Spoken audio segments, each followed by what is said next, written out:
بسم الله الرحمن الرحيم. In the name of Allah, the entirely merciful, the especially merciful. اقرأ باسم ربك الذي خلق. Recite in the name of your Lord who created. خلق الإنسان من علق. Created man from a clinging substance. اقرأ وربك الأكرم. Recite, and your Lord is the most generous. الذي علم بالقلم. Who taught by the pen. علم الإنسان ما لم يعلم. Taught man that which he knew not. كلا إن الإنسان ليطغى. No, but indeed man transgresses. أن رآه استغنى. Because he sees himself self-sufficient. إن إلى ربك الرجعى. Indeed, to your Lord is the return. أرأيت الذي ينهى. Have you seen the one who forbids? عبدا إذا صلى. A servant when he prays. أرأيت إن كان على الهدى. Have you seen if he is upon guidance? أو أمر بالتقوى. Or enjoins righteousness? أرأيت إن كذب وتولى. Have you seen if he denies and turns away? ألم يعلم بأن الله يرى. Does he not know that Allah sees? كلا لئن لم ينته لنسفعا بالناصية. No. If he does not desist, we will surely drag him by the forelock.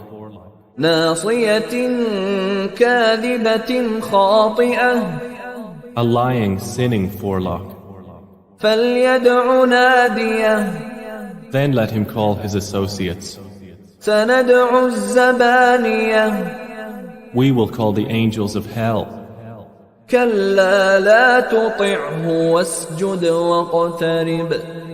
No, do not obey him, but prostrate and draw near to Allah. Bismillah ar-Rahman ar-Rahim. This is Radio Ramadan 87.7 FM, and also we are on our website rr365.co.uk. You will probably be joining us on our Facebook Live as well, which is Radio Ramadan Facebook Live. I'm your host Zubair Akram with my guest Shaykh Ruzwan Mohammad, 9th of Ramadan, and it is 31st of March 2023. Time for iftar is going to be 7:59 p.m. tonight in Glasgow. Surah Alaq, 96th Surah of Quran. First Wahi, as we know, Iqra bismi rabbika alladhi khalaq. And the conversation is trying to understand how Wahi, revelation, fashions one's thinking to for the civilization to be called Islamic civilization. We also discussed in the surah how Nabi alayhi salatu wasalam was commanded by Allah subhanahu wa ta'ala, Iqra, read.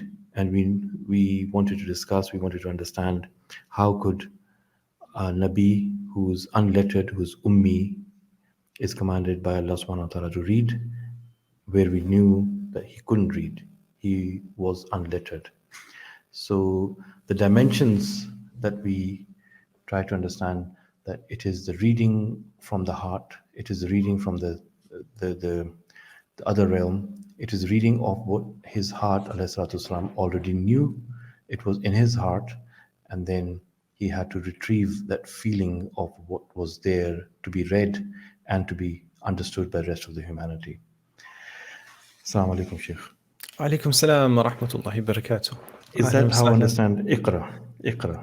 No, well, we had I think 5 sessions. That was kind of roughly some of the points in not essentially in that order, but yes, kind of the understanding of Iqra. Why is it important to have revelation?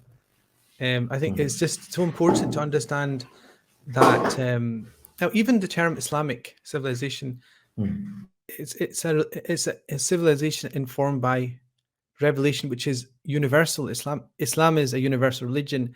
We can't restrict it by its name, even its name. So when you say Islamic, it's kind of, there is a problem there, because it's not an ideology. This is the big problem I think people have, and it affects Muslims until this day, internationally and nationally, locally, is that they think of Islam as an ideology competing with other ideologies, when it's not. It's a way of life. It's a deen. It's a contract you have with your creator to act in a certain way, and impinges on public life, private life, and so on and so forth. But what the Quran with Iqra starts to do by telling him, sallallahu alaihi wasallam, that you have to retrieve and recite what we have revealed in your heart, sallallahu, and not read from a book, which is the interesting thing, not to read from a specific parchment which is given in one go to you, sallallahu. That in and of itself is going to be a challenge, because obviously we know that it will be a 23-year period. The Prophet ﷺ will have to recite the Quran over a long period of time, and he's going to have to also have what you would say is feedback on my line, actually, on your side. So there's this idea that it's going to have to be extended over 23 years. So it's going to require patience, because one of the things you'll know nowadays is people are impatient because they want everything in one go. You see something you need in your day-to-day life, you want it right away. You want Amazon Prime, you want the delivery on the same day by 5 p.m. So you're waiting at the door. Everything people want, they want it now, because technology has got to the point where we can make that kind of claim.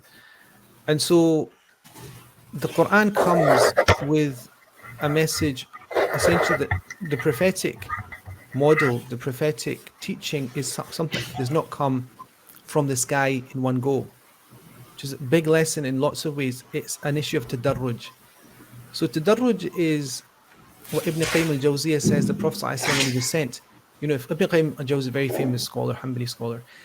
And if you want to understand a big, broad general idea of what Islam was, when it came, the Prophet came, he said, for two things. His prophecy and his period of 23 years as a Prophet ﷺ was marked by two big topics. One is taysir, which is to ease and to facilitate and allow people an easier way into connection with Allah subhanahu wa ta'ala, taysir. Okay. And then the second thing was tadarruj, which is essentially means gradation, graduality, doing things one step at a time. And the Prophet ﷺ did that, is in line with the sunnah of Allah, in which Allah creates things in stages. So even this chapter, when we come to it, probably in the next couple of shows, when Allah talks about the alaq, the fetus, the fetus is a 9-month period of gestation in the mother's womb. It's not, you want a child, you go online, Amazon, and by 5 p.m. you've got the child, you get the milk and you get the nappies, and then you go ahead. No, it's a period of experience for the woman, and it's a period of observation for the husband. So there's this idea of tadarruj. And then the child, humans are unique amongst mammals, amongst animals generally, but mammals as well, more specifically, in the long period it takes for them to socialize, to be self-sufficient. Like a child needs to be brought up essentially to the age of roughly 7 to be able to survive by itself. Whereas in the animal kingdom, you're born, you're go, you leave. Some species have a year, 2 seasons maximum. That's it. Human beings have this inbuilt connection to gradation. And so the Prophet ﷺ will be given this 23-year period that he doesn't know he's going to be 23 years, but he's just going to have to be patient with this. And the things he wants to happen right away, Allah is going to say to him, for example, لا تحرك لسانك لتعجل به. The Prophet wants to collect the Quran, recite it, teach it, propagate it. But Allah is saying, لا تحرك لسانك لتعجل به. Do not overexert your tongue trying to promulgate it and teach it and push it out to people. Inna alayna jam'ahu Qur'ana. It's upon us to collect it and to promulgate it, to push it out to people. In other words, relax. And this is a big lesson. If you think about the seerah, you think about this Iqra chapter, it is giving the Prophet ﷺ a massive lesson, but us as well, this issue of gradation and being gradual in what we're doing, what we do. Everybody wants things right now.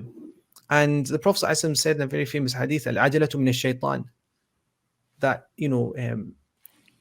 impatience, a lack of, impatience is probably the best thing. Al-ajala is to want something right away. Min ash-shaytan is from shaitan. Even if it's something you want that's good. The Prophet didn't say al-ajalatu li ashya' as-sayyi'ah min ash-shaytan. He didn't say, having impatience in evil things is from a shaitan, or he just said it generally. Anything you do that you want it immediately is going to be from a satanic impulse of being like a Rabb, because this chapter also talks about iqra bismi rabbika alladhi khalaq, by your Lord. One of the big problems with human beings is they want to be the Lord themselves. And that means in all aspects. It means general people in their households. It means scholars wanting their opinions to be taken for granted. Everybody in some way is wanting to have complete control. And one of the things about our faith, and Imam, in fact, it's mentioned about lots of scholars that the secret of their knowledge was that they had immense patience, immense clemency, and understanding of people's situations, which made them great scholars. Not that they were great and destroyed their enemies in knowledge, like and nowadays you have YouTube Muslim speakers who want to destroy other people in debates and put out videos and all this kind of stuff. But this 23 years is interesting because the Prophet ﷺ, because it's going to be over 23 years, the first time the Prophet ﷺ actually, I'll talk about it now actually, the first time the Prophet ﷺ feels that this is going to take a long time, he falls into a period of introspection and pain, spiritual pain, which is called the period of the breaking of wahi, because he receives this revelation and it stops. Some scholars say it stops for a number of days. Some people say it stops for a number of months. And the Prophet ﷺ, it said that he was dejected by that process, that he's going to have to wait for the next revelation. Even the Prophet ﷺ was wanting everything, essentially to be revealed to him as soon as he was given the knowledge that he was the Prophet of Allah subhanahu wa ta'ala. And we'll cover this at the end, but, Surah Al-Duha, Surah Al-Inshirah, all these chapters are beautiful because they come at the end of this specific cycle of revelation, the first chapter, to give the Prophet ﷺ, console the Prophet ﷺ, and to give him patience and fortitude, and to remind him that this is a long journey. And it's like Aesop's fables, the story of the rabbit or the hare and the tortoise. It's as an ummah, we're very much of the opinion that it's he who laughs last laughs longest. Do you know this? I know it's a kind of common phrase, but that's true. Whoever achieves the result at the end, and for Muslims, essentially, if you laugh and you're happy at the point of your death, you laugh longest. Do you understand? Like when the Saqarat al-Maut come and you have a peaceful exit from the world, everything you've done before is going to be absolutely irrelevant. If you're a billionaire, successful scholar, successful husband, disastrous scholar, everything's going to be checked in at that point. And if you laugh at that time, you have this sense of tranquility that you face your mortality with happiness, knowing that you've done as much as you could. That's the greatest felicity. And that's why the Prophet used to ask for husnul khatimah, that Allah allow us to pass away with the best and the most accepted of passing aways. And so there's all this whole story in Sahih Bukhari, there's whole narrations about the Prophet ﷺ, and actually they're not authentic, even though it's in Al-Bukhari. Everyone says Imam Bukhari has a Sahih collection, and it's in there the whole period of the first revelation. There's something that I was asked about a couple of times when I was teaching. People said, look, the Prophet ﷺ, somebody gave a lecture and they said the Prophet wanted to end his life, and he wanted to throw himself off hills and things. And I said, okay, how do you know? He said, but I heard the scholars give a talk and he mentioned the Prophet was so he said depressed, anxious, and he used all these unacceptable words for the Prophet ﷺ. And I said, look, the narration in Bukhari that says this is actually not a hadith. It's actually one of, technically it's one of the, what they call the balaghat, the kind of unattached narrations of Imam Zuhri, which are actually weak in general.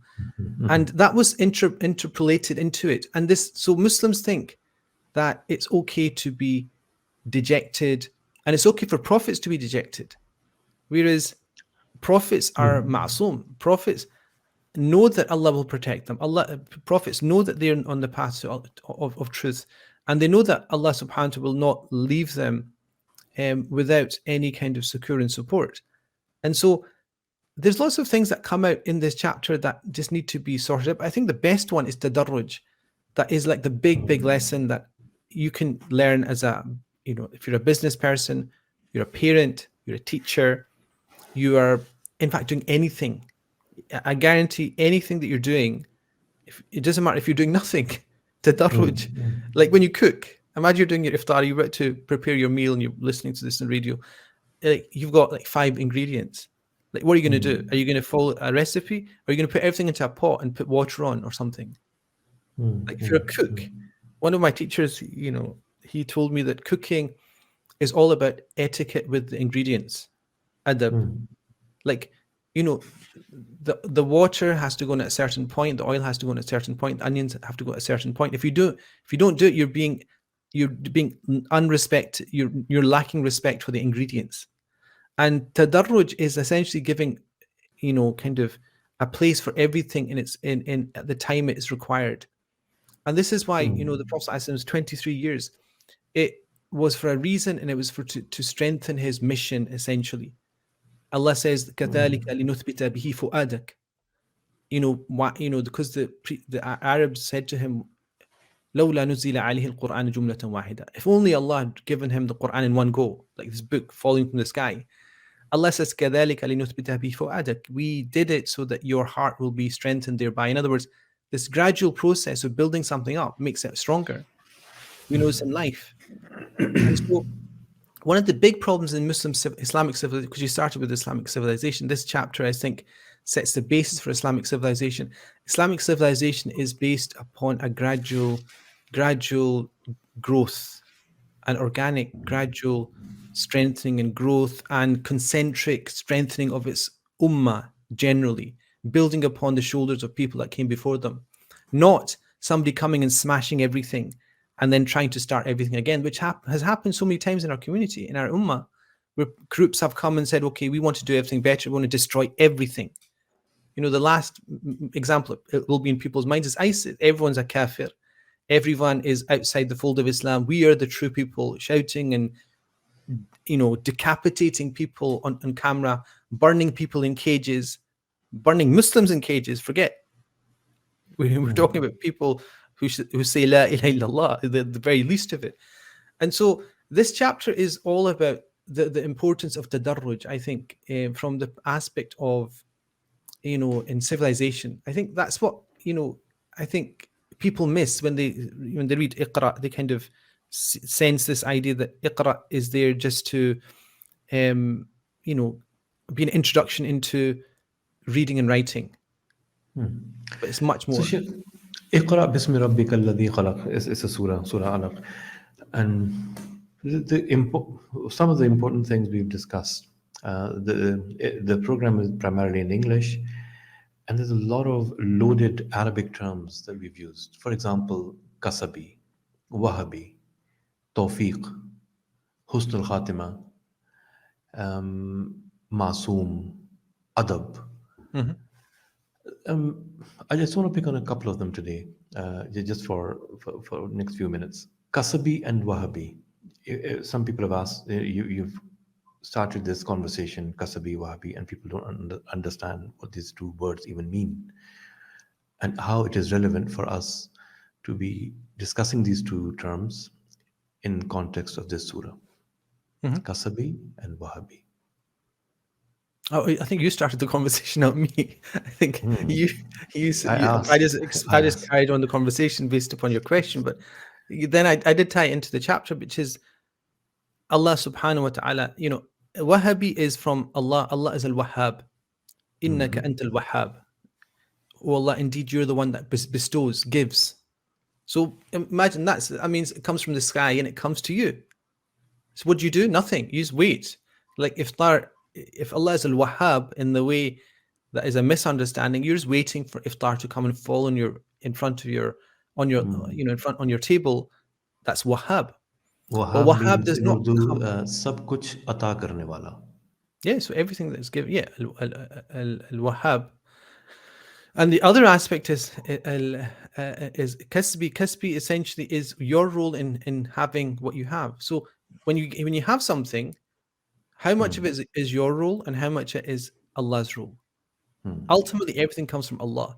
But what your role is to choose exactly how it comes to you. Like you can get fed, you can get everything you need in your life. It's a question of how you acquire it. It's a question of what pathway you do to do that. It's going to happen. You're going to die at a certain point. You're going to live for a certain number of years. You're going to end up in a certain place. Now, your role will determine how that plays out.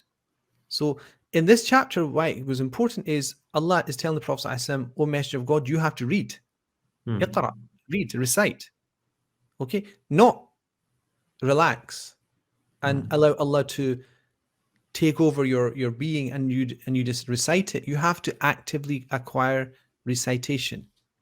You have to do it. But never think, this is where the Wahhabi, sorry, the Wahhabi, sorry, the Freudian slip there.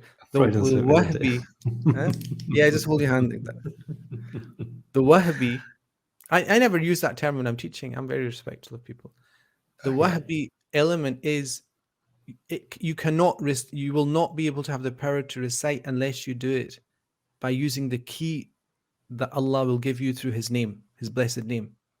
Iqra, kasbi, bismi rabbika alladhi khalaq. Through the name of your Lord, that is the thing you have to add in. Like when you're making a meal, that's like the element that you need for the flour to rise.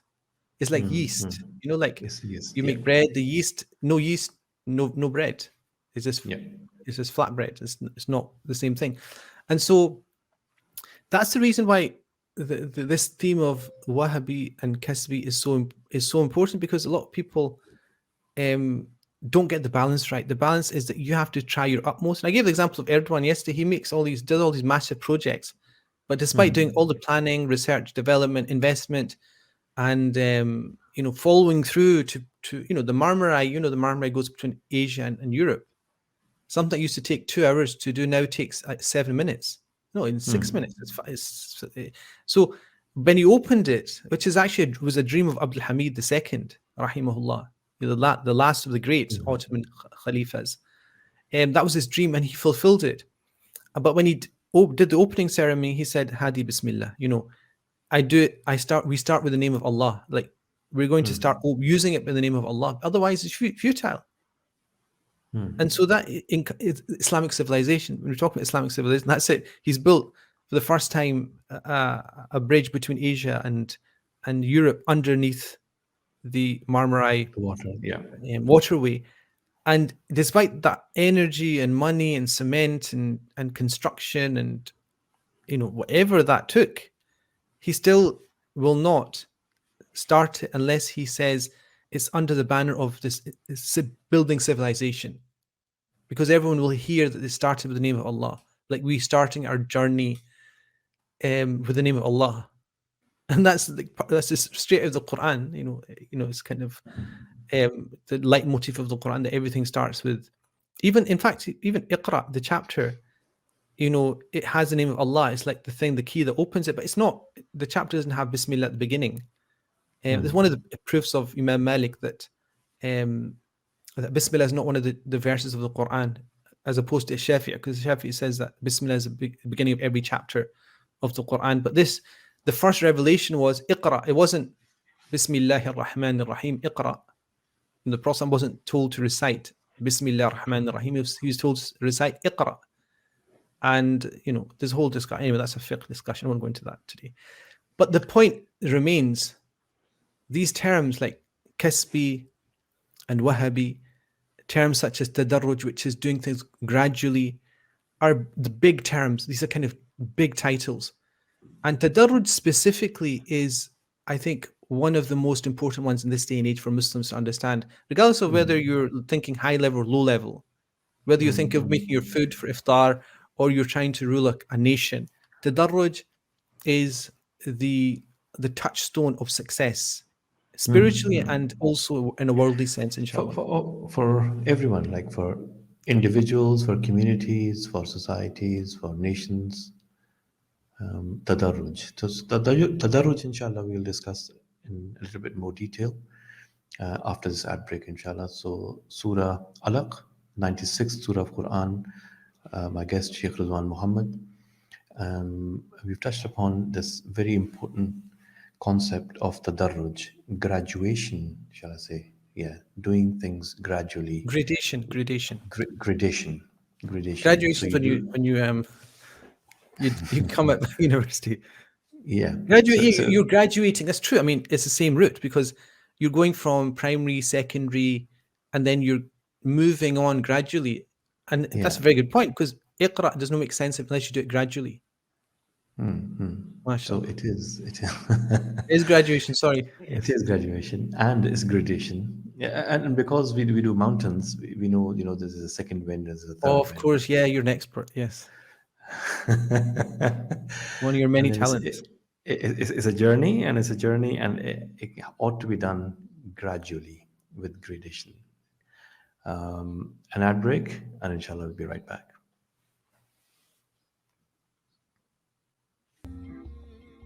Radio Ramadan 365 Sound for the Soul. रास्ते कितने ही मुश्किल क्यों ना हो, जब कोई साथ दे तो मंजिल मिल ही जाती है। गजाली एजुकेशन ट्रस्ट गुज़श्ता 25 सालों से लाखों बच्चों को स्कूल में ला चुका है। आपकी मदद से पाकिस्तान आगे बढ़ सकता है, हर बच्चा पढ़ सकता है।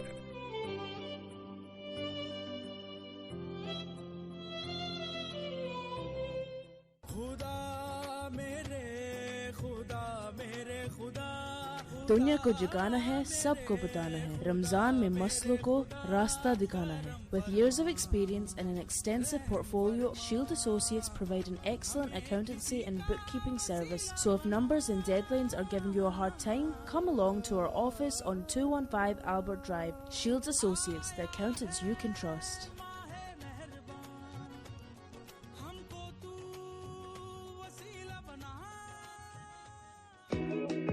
The famous Jasset's Halal Pies are finally available in Scotland. Freshly baked Jasset's Halal Pies come in 12 mouth-watering varieties, like steak pies, chicken and mushroom pies, and cheese and onion pasties. Also a variety of ready meals. There's something for the whole family, and all HMC certified. At House of Halal and other good outlets. House of Halal, 76 Tradeston Street, Glasgow, G5 8DZ.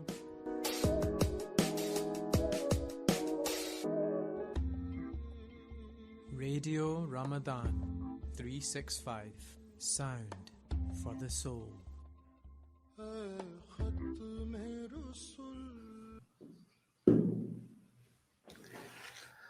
Radio Ramadan, Reflections with Shaykh Ruzwan Mohammad, Surah Alaq, 96th Surah of the Quran, Iqra bismi rabbika alladhi khalaq. Iqra, read in the name of your Lord. Read in the name of your Lord. Both are important. The first part of this ayah is a command to the Prophet ﷺ that he has to read, but he can't read. But he's also to read in the name of his Lord. And how he reads, ﷺ, makes us kind of understand the dynamics of understanding wahi and how we can understand the connection between ourselves, our fellow human beings, and our connection with Allah subhanahu wa ta'ala, and how all this understanding helps us understand how to live a life with communities. And one of the most important concept which has come to fore is tadarruj. Things are done because this wahi that started with Iqra and ended with Wan Nas, probably not in that order. Quran that ends with this word, An-Nas, was given to Prophet ﷺ in 23 years, gradually. And as Sheikh Ruzwan said before the break, with gradation. And that principle is true for us as individuals in every aspect of our life, for our communities in every aspect of our life. One thing that we've been taught is that Muslims who once led the civilization, the human civilization, are now lost. And when they are lost, scholars have written, scholars have raised movements for people to understand and how this message needs to be shared with people, with the message of Wahi. And how that is done, there is a debate. Will people of today's age still share the message of Allah subhanahu wa ta'ala in a gradual form, or is it now complete and people should just accept as is my question. Yeah, so I mean, tadarruj is important. It's. I mean, the reason I mentioned tadarruj, it came up, I think, because I just don't know why it came up. It came up somehow. Ibn Qayyim al-Jawzi, he's one of his two main things about the prophetic period is taysir and tadarruj. The thing of tadarruj is that it's one of the sunan of Allah. Sunan meaning basically it's the way that Allah makes things happen. You cannot go outside how God has created the natural forces. You can also not change the way that God has created the human being, his psychological makeup, their physiological makeup. You cannot push a body harder than it's made to be pushed. You cannot use natural forces and laws beyond the boundaries that they are created to work within. And that's important for teaching people as well. And so I was giving a talk in Birmingham 5-6 years ago, and there was a stall there, and there's people talking about establishing the Khilafah. And I started speaking to them, and then they were very interested. Somebody's coming to speak to them. So I started speaking to them, and I said, they had a book, Imam Mawardi's Ahkam al-Sultani, a very famous book about how to, the theory of Khilafah, let's just say, his most famous book. And I was discussing with them and said, yeah, we need to establish Khilafah, and this is the book that we need to use. And I said, that he wrote other books on the same topic from different perspectives. And they said, no, this is the most important book. And I said, look, he wrote 3 books, one of which was, if I remember correctly, Ta'sis an-Nadhar, which is essentially about why do people need a Khilafah? Like, why do people need, not a Khalifa like a Muslim guy, it's why do people need leadership? Why do people need order? Why do we need safety, security, borders, armies? Why do we need a civilization, essentially? He said basically it's at a philosophical level, it's to do tarbiyah of the nafs, to stop people encroaching on other people's rights. And so it's essentially a process of tasawwuf. And so that's the right at the core of it. He wrote another book, A'lam al-Nabuwati, a book on the prophetic way of establishing Islam. And he talked, I think, about 4 levels. When the Prophet came, he came to do certain things, but he did it gradually. This whole idea of, first of all, inculcating this idea of tawheed, which is this whole idea, what's the purpose of life? Where does everything come from? What's the role of Allah in creation? What's your relationship to Allah? That's tawheed. And then your then responsibility to that creator, which is worship. The second level is worship. And so the Tadawwuf was essentially, they weren't told to worship until they understood Tawheed. And then they were told to worship. And also within that was that murder is haram, stealing is haram, lying, using false pretenses is haram, unethical, you shouldn't be done. That was inculcated. Then it started to become, okay, you worship Allah, let's do it together. Let's do it Ramadan together. Everyone knows it's Ramadan. Everyone knows the Jum'ah prayer is in the mosque and everyone goes to it. And then right at the end of it was the perfection, which is to give details. If somebody passes away and they have this wealth, where does it go to? Inheritance. If somebody has wealth and they want to invest it, how do they invest it? If somebody wants to get married and there's an issue about lineage or something, how do we sort that out? So all the detailed rulings were right at the end, tadarruj. And this is the same person who now people say we need to apply his book. You know, we need to just take it into a country and apply it. Doesn't work. So one of the great wisdoms of our Sharia, and scholars who have wisdom acknowledge this, is that scholars teach with wisdom, and they understand things through the lens of the Sharia as it was. And that's something that's missing. I think nowadays we have this culture of having everything right at the moment you want it, a culture of, you know, intellectual extremism, where people refuse to accept a counter narrative, counter argument, counter position. And it will create, I mean, if it relates to ummah, it creates a very difficult situation, an unbearable situation, I think.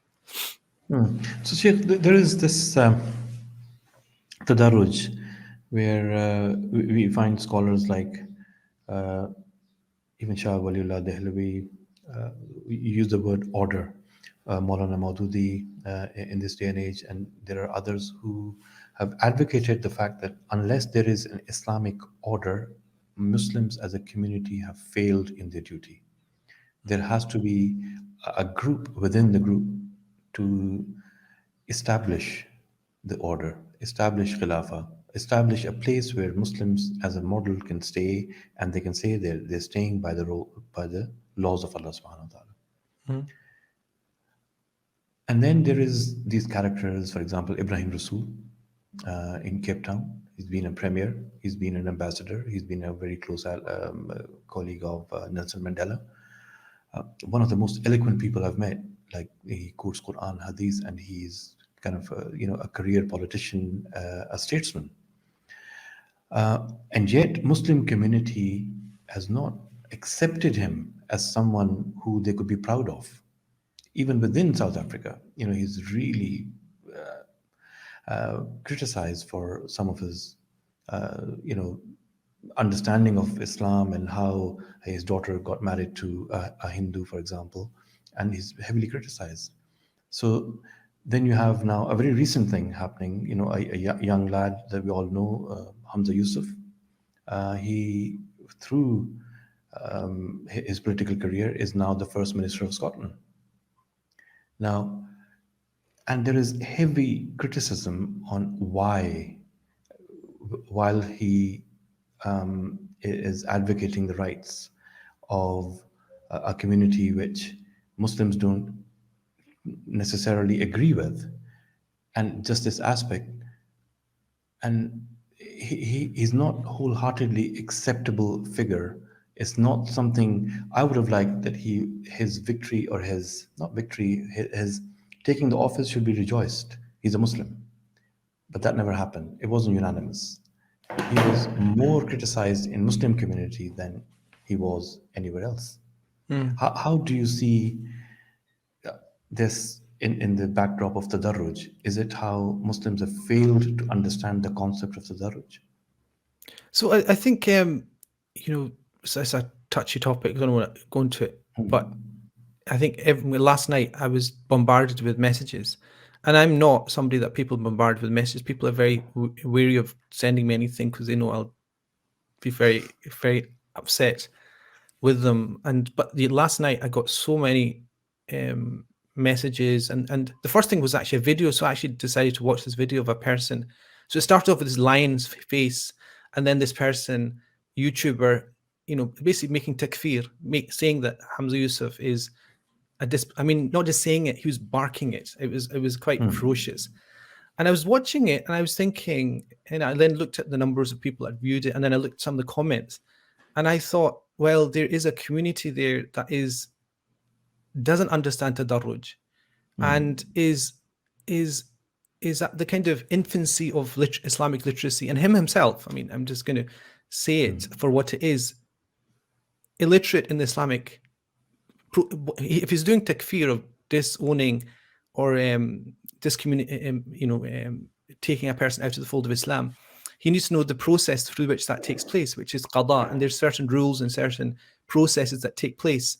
And then I listened to actually the thing that he mentioned was the reason why Hamza Yusuf who's now the First Minister of Scotland, as you said, is a kafir, is that he answered a question which is, he was asked, and I watched the whole clip actually 3 or 4 times, and my own conclusion of it is that he made an unintentional blunder, because what I got from it is that he said that I've said 20 times, 25 times the same thing. And he said, no, but he's never said that in public. This is the only time he's ever said it, or conceived to have said something. It's been construed as he said, gay marriage or gay sex is not a sin. I don't think if I was sitting as a qadi on that case, I wouldn't say that he has a case to answer if he says, look, that was an inadvertent mistake. I mean, the thing is, as a politician, you have to realize that you have to be prepared, and you have to understand the messaging that you give out, and it should be very, very clear. And in a sense, he was giving mixed messages in the interview, and he was saying, I can't change what's in religious text. Was he saying that he wants to change religious text? I don't think he was. Do I think he was convinced and intentionally saying that gay sex is not a sin? I don't think he wanted to broach the topic. It was the way that the interviewer, interviewers are famous. I mean, if you've ever done live TV, I did Big Question many times, and Nicky Campbell always just try and trap me. And it's a way you have to be able to engage with the question and take it to where you want it. Mm-hmm. But the interesting is that the community doesn't realize that this person, I know him, at a distance, not very closely, but over, one of the presidents of the Gamsa Muslim Students Association, active in the anti-war coalition, a very active Muslim through his youth, active in Muslim youth work, practicing, everything that I know, I've heard about him from a very well-known family in Glasgow as well, very religious, very kind of respected, you understand? So so it did shock me that people can be taken in this kind of storm of controversy, which is again in the internet age, explodes into this kind of unabased, kind of madness. It's interesting that we lose sight of a number of things. The first thing, he's a politician, he's not a scholar. Now, even if he said something that is known to be unacceptable in the Islamic faith, let's just say that, why do we have to listen to him? Do you listen to him, or do you listen to a scholar? And one of the aspects of this is also the fact that religious voices and scholars cannot really complain about anything else if they have not been, at the forefront of these discussions in the first place. Because what his position, I know this, I spoke to him, this was around about 2014 when the gay marriage bill was coming in, and myself and Maulana Habib Rahman actually went to Scottish Parliament to meet the then Justice Minister about this issue, about the whole issue of making marriage a shared term between gay couples and heterosexual couples. And he said, look, the issue for me is a wider question, which is, unless you secure rights for all minorities, we as a Muslim minority will not have any rights. And so at that point, I think he had a point. And I think at that point, minorities generally, they were roughly at the same place in terms of prejudice, in terms of hate crime, in terms of pressures on them and being sidelined from communities. I think there is a case that if Muslims want to live in this society, and they are here and they've not left, our grandparents and great-grandparents came and they intended to leave but didn't leave. For most of people that are kind of from a South Asian context, the fact that they've stayed and there's actually nowhere they can go means that you have to establish yourself here. And now the tadarruj discussion is that, do you then disengage with politics? So if you're saying that, then do not go to your, then insist that the people you go to will be people who rule and legislate based upon their own interests, not sometimes your interests as a minority. To have a voice there that understands the Muslim position, I think, is something that we ignore at our peril as a community. Leave aside the religious aspect of this, and he's not a Khalifa. I mean, the funny thing is, like, Muslims would have wanted, I know there's people, because there's people there, like, quite a clownish position, but he's a Muslim, he's become the First Minister of Scotland, he should declare a Khilafah or something. There is people as naive as that in our community. not a minority, a majority, that he should, call for, implementation of some kind of Islamic ruling or aspects of Islamic ruling. But his own opinion, about Now, legislation. are we saying that a Muslim politician, if he holds the majority view of the prevalent view on morality, whatever that may be, should not be criticized? No, I'm saying that if his messaging is consistent, what I know from the past is that he said that he doesn't allow his own specific morality to affect how he legislates. In other words, to understand what he's saying, you have to understand how politics works. If I give a fatwa, you have to understand how fiqh works. You have to understand how the lobby groups work. You have to understand how pressure groups, you have to understand how the committee system works in politics. And I know himself, he mentioned this to me many times, that if Muslims are serious about this, they can help Muslim, let's say Muslim politicians by employing people that are lobbying in parliament day in, day out. If they really want to help and not put people into a situation where they have no other option except to go with the lowest common denominator, let's just say, they have to put that effort and they have to put the funding in. They don't. At that point, the Muslim community widely, and I'll say scholars, Muslim national organizations, umbrella organizations, have no right to, scapegoat somebody if they themselves have failed. I'm talking about activists, I'm talking about politicians, I'm talking about scholars, I'm talking about imams, I'm talking about umbrella organizations, all of which have failed, and all of a sudden they wake up between eating their biryani and then they start to say, well, we need to lynch this person in public. Yeah. And my issue is that it shows a lack of, if you're doing a video that's not showing fortitude, that's just showing cowardice. Anyone can got a camera here, I can do videos every day. But the issue is in the real world, and if you know your Islamic history, you'll know exactly what I mean.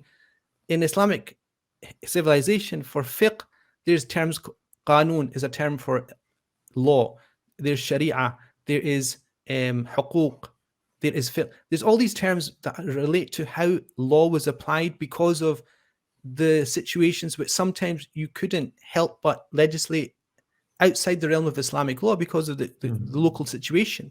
And the Ottoman Empire is very famous. Suleiman the Magnificent, that and Ertugrul, who everyone loves to watch, and Uthman, his son, and all the Ottoman Empire, Khalifas, all ruled by rulings which were not legislated in Islamic law specifically. But they were, if you understand that Sharia is much more embracing, you have ideas like urf, local custom, you have ideas like istihsan. Islamic law is an extremely complicated system, and it's there to not to judge in the things that are clear. This is what people don't understand. It's not to judge in the things that are clear. Everyone knows the things that are clear. It's to judge in the things that only specialists will be able to make the right judgment on. And if his judgment politically is that that our best option as a Muslim minority is to throw our hat in with other minorities, I personally think that's the wrong political. I think it's a complete mistake. I think it's a mechanism through which we will be disenfranchised as a community, because the minority, which is the LGBT minority, and I've taught a 12-session course on this. I've lectured on this many times. The LGBT lobby will not stop until religious minorities are deprived of their own individual rights, and that'll come out in issues around things like conversion therapy. That'll come out in terms of a parent's right to educate their child in the way that they want to educate. So all these things, I think politicians, and this is including Hamza Yusuf, have not factored in, is that at a certain point, and this is, I've done a whole 2 lectures on this actually in 2019 on the ideological foundations of this, they will not remain static at gaining equal rights. They will insist upon oppressing the other minorities in a gradation as well, because there's gradations of minorities. But seeing that and then trying to engage with and tackle this, there is, you require a lot of wisdom. You require a lot of understanding of the darruj. You require focus of where you want to go with your faith, your understanding of Sharia, and what his intent is for a minority group living in the West. Yeah, so That's a good point. So my disagreement, a very stern disagreement with people like Hamza Yusuf and other politicians in that situation, is that they formulated their conviction in all minorities being together, I think, about 10 years ago. The world's moved on. And I when I did the course on LGBT issues, I did a whole discussion about the Gay International, for example, like Turkey.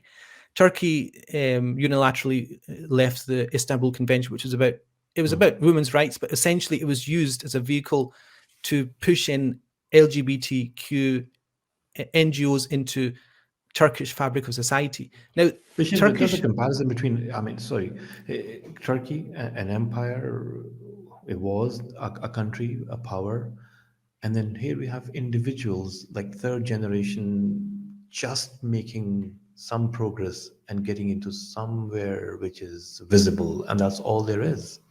So maybe even for our community to understand that the comparisons are unfair. Yes, You so know, my point. we- My point is this: there's inconsistencies in his thinking. That does not justify the attacks on his religious conviction, on him as a person, and on the sacrifice that he has made. Meaning, no, I'm talking about like monetary, whatever. I mean, talking about conviction and sincerity. I know he's completely sincere in what he's doing. Like the fact I have a political difference with him is one amongst many people who have a difference with many other people. That's my analysis. My analysis may be completely wrong. My right as a Muslim scholar is to kind of flag up issues where I think Islamic law and public policy are out of sync, and it's not in our interest in do certain things. That's separate. I mean, that's separate.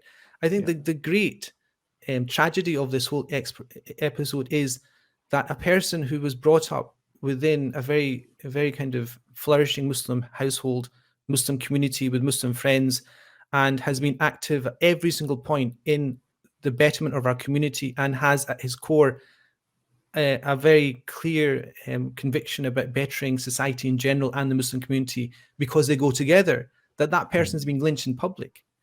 And people are then just sharing kind of these random YouTubers clips about him not being a Muslim. Like, well, how, the dangerous thing here is the Prophet said in very sahih is mutawatir hadith, whoever says that a certain person is a kafir, then that is true of one of them.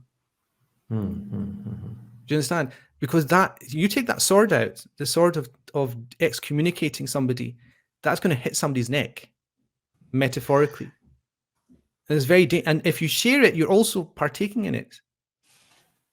So it's very dangerous. This is why tadarruj is very important. The wisdom is such a very sweet important. example that Shaykh gave of trying to understand adab.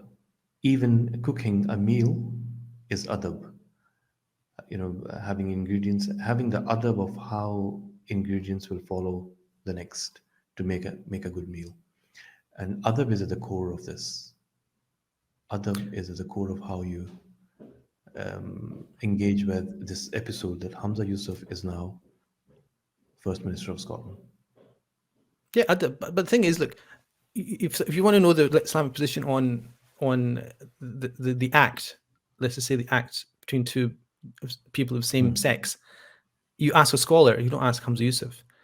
And the thing about the whole interview was that he was asked by and it's actually it's an example of religious persecution. I mean, you're not allowed to ask a person to leave their faith, which essentially he was asking him to do.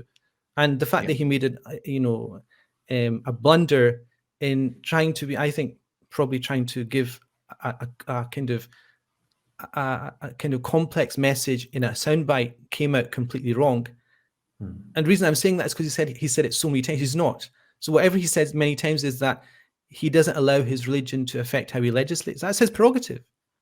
As a citizen of this country, an elected member of our devolved parliament, that's his right. And if somebody else, and I was speaking to somebody yesterday after Taraweeh, and he said his father's very famous actually in America. He's in his community, he's built like 7 mosques, and they were building another mosque, and then he was sitting amongst, he said, the Ammo, he's Egyptian. So, and he said, I was like 21, I said to my father in the group, I said, why do we need another mosque? And his father looked at him in front of everybody. He said, what have you done? Exactly. He said, my father embarrassed me in front, and he says to this day, I'm embarrassed because everyone knows my father embarrassed me in front of everybody. Okay, you don't want to build another mosque. Let's see what you can do. Like these people that say, okay, whatever they're saying, okay, go for it. We'll give you, the next 15 years of your life, having to prioritize how you sacrifice day in, day out, and then have your connection with Allah at the same time. Because the most kind of sad thing about this is that Hamza Yusuf obviously has a deep faith in Allah and the Messenger, and to question that for him would be very hurtful. So there's all these aspects that you have to think about, that the people who are so open to talking, and this is why people don't talk in front of me. They always send me kind of through a second person to speak. It's embarrassing because I'll say, well, what are you doing? Leave it to me, leave it to another scholar to discuss on the intricacies of Islamic law on this position. What are you doing? And the answer that comes back is, you're doing nothing. You're reading books and giving lectures, nothing. That's nothing essentially. But what have you built? Like, what have you sacrificed? And essentially that is, when the Prophet ﷺ is given Iqra bismi rabbika alladhi khalaq, he's told he's going to have to sacrifice for the long term. 23 years, he doesn't know it, but it's going to be 23 years. Is going to involve heartache. It's going to involve his own family being ripped apart, his own relationships with his wives being ripped apart. It's him being subject to smear campaigns by the munafiqeen. It's going to be him unable to eat because of the Prophet's hair going white. There's chapters that came that turned the Prophet's beard, not his kind of hair. That's a metaphorical thing. It kind of, he said it made him age. Now Allah is allowing that to happen, and it's a test. I mean, if I was to speak to Hamza, so I would say this is a test.